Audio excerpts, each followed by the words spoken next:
महाकुंभमेळ्यामध्ये पुन्हा एकदा आग लागल्याची घटना घडली आहे।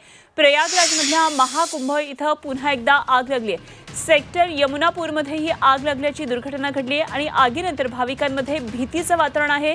भाविकांची या ठिकाणी पळापळ सुरू आहे। आगीनंतर भाविकांमध्ये अशी धावपळ झालेली आहे। प्रयागराजमध्ये महाकुंभमेळा भरलाय।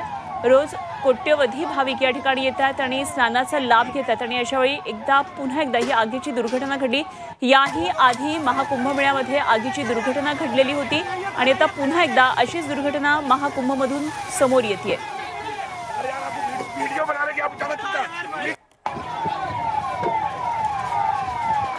महाकुंभमेळ्यातली ही काही दृश्य आहेत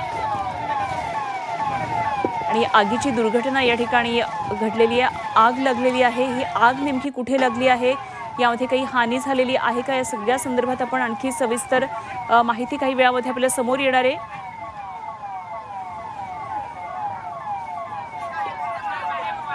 आणि आगीची ही दृश्य आपण पाहतोय।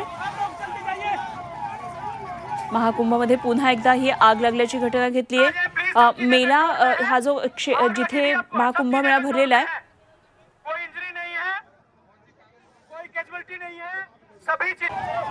कुठली कॅज्युअलिटी नाही आहे, त्याच्यामुळे कुठली जीवितहानी झालेली नाही असं तिथले पोलीस सांगता आहेत। शंकराचार्य मार्ग इथे सेक्टर 18 मध्ये ही आग लागलेली आहे।